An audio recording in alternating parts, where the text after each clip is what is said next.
एक घर के अंदर जैसे ही रात का सन्नाटा होता तो उस घर की जो बहू होती है, छोटे भाई की पत्नी, वह डरने लगती। क्योंकि दोस्तों डरने का कारण मेन ये था कि उस घर के अंदर जो बहू थी उसका पति तो रहता नहीं था, और जो उसका जेठ था वह रात के अंधेरे में चुपके से उस बहू के कमरे में प्रवेश कर जाया करता था, और फिर उसके बाद उस बहू के साथ वह पूरी रात भर अपनी मनमानी किया करता था, जो जेठ था अपने छोटे भाई की पत्नी के साथ। अब तो दोस्तों यहाँ पर बहू इतनी परेशान थी उससे कि वह परेशान होकर के एक ऐसी प्लानिंग कर बैठती है, जेठ को ही रास्ते से हटा देती है। और उसके बाद एक गलती के कारण यह राज खुलता है। अगर एक गलती इस केस में ना होती तो जेठ की मौत का राज बनकर दफन होकर रह जाता। आखिर वो क्या गलती थी और क्या इस महिला ने उसके साथ किया था और क्या इसके साथ जेठ किया करता था, पूरी जानकारी यहाँ पर लेने वाले हैं। वीडियो को लास्ट तक ज़रूर देखा करें, क्योंकि दोस्तों इन घटनाओं से हमें घर गृहस्थी की बहुत सारी नॉलेज हमें यहाँ पर प्राप्त होती है। नमस्कार, मैं हूं सुदेश कुमार और तिरछीवाद चैनल में आपका स्वागत है। यह घटना उत्तर प्रदेश के संभल जिले का एक गांव पड़ता है, बरबला गांव। उस बरबला गांव के अंदर यह घटना घटित होती है। बरबला गांव के अंदर सुबह सुबह एक घर में से चीखने चिल्लाने की आवाज़ें आ रही थी, चीख पुकार जोर जोर से मच रही थी। तो उस गांव के लोग एकदम से देखते हैं, भाई आखिर मामला क्या है। तो गांव के लोग इकट्ठा होकर के उस घर पर पहुंच जाते हैं और वहां जाकर देखते हैं तो वहां पर पीयूष नाम का एक शख्स होता है, उस घर के अंदर रहा करता है, पीयूष अग्रवाल। उसने अपनी जीवन लीला समाप्त कर ली थी। अब तो यह देख करके गांव वाले बड़े टेंशन में, बड़े परेशान, क्योंकि पीयूष तो बहुत कड़क स्वभाव का आदमी था। वह अपनी जीवन लीला समाप्त आखिर क्यों कर लेगा।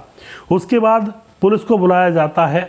पुलिस आती है। पुलिस सबसे पहले लाश को उठाती है और उसको पोस्टमार्टम के लिए भेज दिया जाता है, क्योंकि पोस्टमार्टम के बाद ही पुलिस को बहुत सारी चीज़ों का सबूत यानी सबूत देखने को मिलते हैं। उसके बाद जो छोटा भाई होता है पीयूष अग्रवाल का, वह पुलिस के सामने जाता है। पुलिस उससे पूछताछ करती है कि आखिर क्या कारण रहा होगा जो तुम्हारे भाई ने अपनी जीवन लीला को समाप्त कर लिया। लेकिन जो छोटा भाई था वह एकदम से कहता है पुलिस के सामने कि मेरा भाई ऐसा नहीं कर सकता, क्योंकि वह बहुत ही कड़क स्वभाव का था। वह दूसरों की जान ले लेगा लेकिन अपनी जान क्यों देगा, ऐसा वो नहीं था। तो पुलिस को भी यहाँ पर शक हो जाता है कि मामला कुछ ना कुछ अंदरूनी है, और फिर इस केस की छानबीन करने में पुलिस अच्छी तरह से जुट जाती है। उसके बाद पुलिस इंतज़ार करती है कि अब जो पोस्टमार्टम रिपोर्ट है वो आए, उससे पता चले कि किस तरह से क्या हुआ है यहाँ पर। और इधर सीसीटीवी कैमरे उस घर के सामने लगे हुए थे। अब उस सीसीटीवी कैमरे को पुलिस खंगालने लगती है। तो जैसे ही सीसीटीवी कैमरे की फुटेज निकाली जाती है तो दोस्तों दो लोग सामने आते हैं। दो लड़के उस घर के अंदर घुसे थे। उनमें राजू और भरदेश नाम के शख्स थे, जो कि गांव के ही थे। और वह घर के अंदर घुसने के बाद, काम तमाम करने के बाद जब वापस निकलते हैं तो एकदम से उनकी नज़र घर पर लगे सीसीटीवी कैमरे के ऊपर पड़ती है।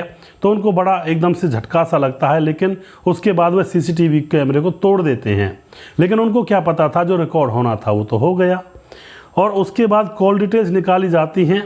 तो जैसे ही पीयूष अग्रवाल की कॉल डिटेल्स निकाली जाती हैं तो पता चलता है कि पीयूष अग्रवाल के पास उसके दोस्त राजू और भरदेश आए थे, और यहाँ पर शराब वगैरह पी गई थी, क्योंकि यहाँ पर बोतलें भी पड़ी हुई थी खाली। और उसके बाद यहाँ पर यह कांड हुआ है। तो अब पुलिस के सामने पीयूष के जो दो हत्यारे थे, राजेश और भरदेश, यह सामने थे, और इन दोनों को उठा लिया जाता है। अब इन दोनों को उठा करके जब पूछताछ की जाती है तो दोनों बताते हैं, साहब हमसे मत कहिए कुछ भी, क्योंकि हमने तो पीयूष के छोटे भाई की पत्नी नेहा के कहने पर 1 लाख रुपए की सुपारी ली थी, और उसके बाद इसका काम तमाम किया था। तो दोस्तों अब पुलिस के सामने एक और अपराध का नया चैप्टर खुलता है उसी परिवार के अंदर। तो उसके बाद पुलिस नेहा को पकड़ती है, जो कि इस परिवार की छोटे भाई की पत्नी थी, यानी कि पीयूष अग्रवाल की छोटे भाई की पत्नी थी। उसको पकड़ा जाता है और सख्ती से पूछताछ की जाती है। पहले तो बात को वह आई गई करती है, लेकिन पुलिस जब अच्छी तरह से उसकी खातिरदारी करती है तो पुलिस के सामने जो नेहा होती है सारे राज एक एक करके खोलने लगती है। दरअसल दोस्तों नेहा, जो कि उस घर के अंदर ब्याह कर आई है, उसकी 2 बेटियां हैं। वो छोटी छोटी हैं, अभी ज़्यादा बड़ी नहीं हुई हैं। नेहा का जो पति है वह वकालत किया करता है, तो वकालत के सिलसिले में ज़्यादातर वह घर से बाहर रहा करता है। और घर के अंदर नेहा और उसकी 2 बेटियां और नेहा का जेठ होता है, जिसका नाम होता है पीयूष अग्रवाल। अब तो यहाँ पर शुरुआत में तो कोई दिक्कत नहीं थी, जब तक 2 बेटियां पैदा हुई तब तक जेठ दूर दूर रहा करता था, उसे कोई लेना देना नहीं था नेहा से। लेकिन नेहा देखने में बहुत ही ज़्यादा खूबसूरत थी और रात दिन का घर के अंदर रहना जेठ बहू का, तो जेठ की नीयत यहाँ पर जो कहते हैं नीयत डिगना तय ही था। सीधी सी बात है, मैं बार बार कहता हूँ कि आग और पेट्रोल को अगर आप एक साथ रखोगे तो वहाँ पर आग लगेगी ही लगेगी। औरत और आदमी को एक साथ नहीं रहना चाहिए, चाहे वो कोई सा भी रिश्ता हो। पति पत्नी के अलावा एक साथ आदमी और औरत अगर रहते हैं तो वहाँ पर कुछ ना कुछ कांड होकर ही रहता है। अब तो यहाँ पर दोस्तों घर में नेहा अकेली रहा करती है, उसका पति उस वकालत के सिलसिले से घर से बाहर रहा करता है। तो घर में पत्नी नेहा, उसकी छोटी छोटी 2 बेटियां और उसका जेठ पीयूष अग्रवाल।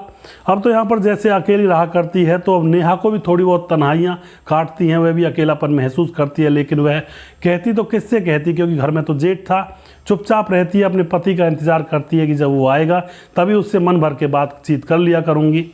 लेकिन दोस्तों यहाँ पर जो जेठ था उसका मन थोड़ा सा डोल जाता है नेहा के ऊपर। वह सोचने लगता है कि घर पर मेरा छोटा भाई तो रहता नहीं है, कई बार तो 15-15 दिन में आता है, 10-10 दिन में आता है, और इसकी जो ये पत्नी है नेहा ये कैसे रहती होगी। इसको ज़रूर अंतर मन में कुछ ना कुछ तो इसके अंतर मन में तूफानें उठते होंगे, हिलोरें उठती होंगी पति से मिलने के लिए। तो क्यों ना किसी सुनसान रात में इससे मिलकर इसकी प्यास बुझाई जाए और साथ में अपना भी काम निकाला जाए। यह सोच करके जो पीयूष होता है जेठ, वह अपनी छोटे भाई की पत्नी पर गंदी नज़र रखने लगता है। और गंदी नज़र जैसे ही वह कोई काम करती घर में तो उसकी तरफ टकटकी लगा कर देखता रहता। जैसे वह खाना देने के लिए आती उसको तो थाली को पकड़ने के बाद भी वह बहू की तरफ देखता रहता।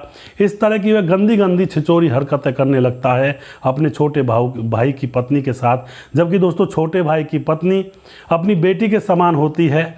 लेकिन कुछ लोग इन रिश्तों को तार तार करते हैं। कुछ लोगों को रिश्तों की अहमियत का पता ही नहीं होता है, क्योंकि घर के अंदर हर रिश्ते का एक महत्व होता है।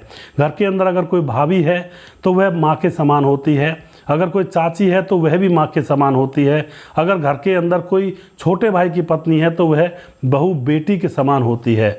लेकिन दोस्तों जो हवसी लोग होते हैं उनके सामने ये रिश्ते कुछ भी नहीं कहते हैं, वो रिश्तों को मानते ही नहीं हैं, इन रिश्तों पर वो चलते ही नहीं हैं और फिर इन चीज़ों की सज़ा उनको लास्ट में भुगतनी पड़ती है। अब यहाँ पर जेठ पूरी प्लानिंग कर चुका था। छोटे भाई की पत्नी को बार बार देखा करता, उसके ऊपर डोरे डाला करता। और एक दिन काली अंधियारी रात थी, बारिश हो रही थी छमाछम, और दोस्तों पानी ज़ोर ज़ोर से बरस रहा था। तो उसमें जो शोर था, किसी का शोर भी सुनाई नहीं दे रहा था, क्योंकि बारिश जब तेज़ होती है तो किसी के घर में क्या हो रहा है इसका किसी को मालूम नहीं पड़ता है। तो चुपके से वह अपने छोटे भाई की पत्नी के कमरे में घुस जाता है और वहाँ पर उसकी दोनों बेटियाँ जो कि छोटी छोटी थी, 5 और 7 साल की, वह सो चुकी थी। और जाकर के वह अपने छोटे भाई की पत्नी का हाथ पकड़ लेता है। जैसे ही उसका हाथ पकड़ा जाता है तो नेहा एकदम से खड़ी हो जाती है और कहती है, जेठ जी आप यहाँ पर कैसे। अब तो जेठ जो होता है उसे कौली में भर लेता है और कहता है कि तुम्हें याद नहीं आती, और उसके बाद उसे धकेलता हुआ अपने कमरे में ले जाता है और उसके साथ दोस्तों वह रेप कर देता है। अब शायद हो सकता है नेहा की भी इसमें मर्जी हो या ना हो, लेकिन यहाँ पर उस रात पूरी रात भर जब बारिश हो रही थी, ना तो नेहा का शोर शराबा किसी पड़ोसी को सुन रहा था और यहाँ पर पूरी तरह से पूरी रात भर रेप किया जाता है। शायद हो सकता है नेहा की भी मर्जी हो, क्योंकि किसी भी अकेली औरत का अकेला आदमी रेप नहीं कर सकता है अगर सोचा जाए तो। लेकिन दोस्तों यहाँ पर यह कांड होता है। अब यह पहली बार तो यह मज़े में लगा लो या फिर कैसे भी लगा लो हो चुका था।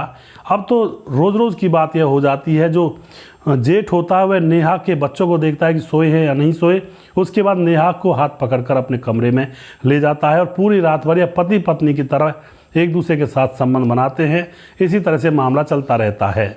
अब नेहा को गिलानी आ जाती है, शायद ये गिलानी पहले आ जाती तो पहले ही दिन उसको रोक देती, लेकिन नेहा किसी से कहती नहीं है। उसको लगता है हमारे घर परिवार की बदनामी हो जाएगी, अगर मैं ये बात बाहर कहूँगी तो कुछ लोग ये भी कहेंगे कि शायद हो सकता है नेहा की भी मर्जी रही हो इस कांड में। तो नेहा शर्म से इस बात को बाहर नहीं कहती है और ना ही वह अपने पति से कहती है। अब तो दोस्तों इस बात को यह झेल रही होती है। कुछ दिन गुजरते हैं, तकरीबन 6 महीने इसी तरह से गुजर जाते हैं। जेठ का अब मतलब जेठ से वह इतनी परेशान हो चुकी थी कि उससे वह छुटकारा पाना चाहती थी। अब वह एक तरकीब निकालती है कि किसी तरह से सांप भी मर जाए और लाठी भी ना टूटे, इस तरह का कोई काम हो जाए तो बड़ा अच्छा रहेगा। तो दोस्तों गांव के अंदर उसकी जो आंखें थी बड़ी चंचल थी नेहा। अब वह गांव के दो लड़कों से दोस्ती करती है, जिसमें एक का नाम होता है राजू और एक का नाम होता है भरदेश। उनको शायद कुछ लालच देती है और कहती है कि आ जाओ मेरे पास आ जाओ, और जब जेठ नहीं रहता है तो उनको वह घर पर बुलाने लगती है और उनसे पक्की दोस्ती अब इस महिला की हो जाती है और इन दोनों के संबंध भी बनते हैं।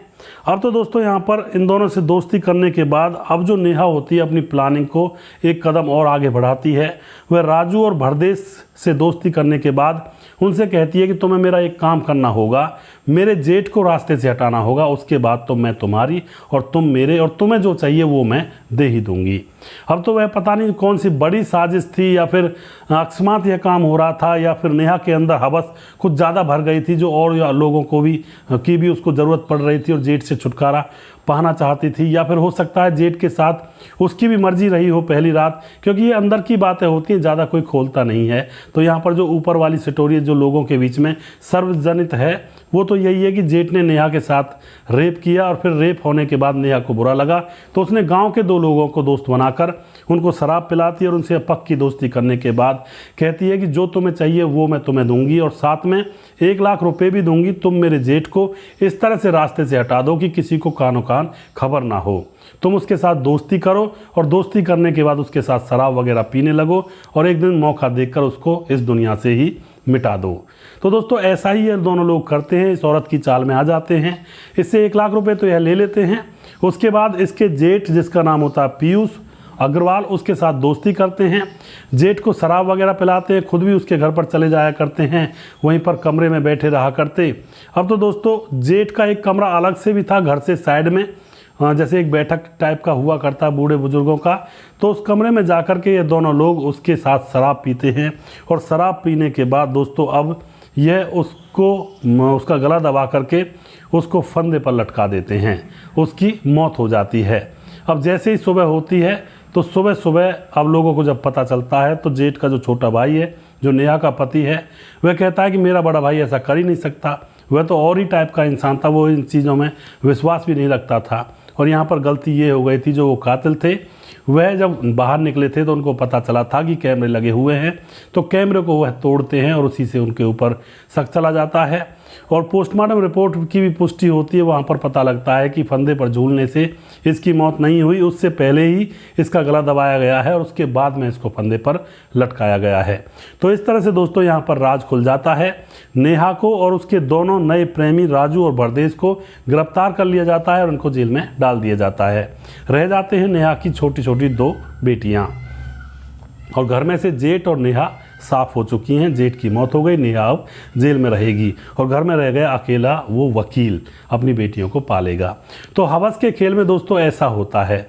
मान के चलो शायद हो सकता है नेहा की इसमें सहमति ना हो, लेकिन बाद में तो नेहा ने इतना बुरा कांड कर दिया कि जो कभी किसी को शोभा ही नहीं देगा, ना फिर उसको करना चाहिए था।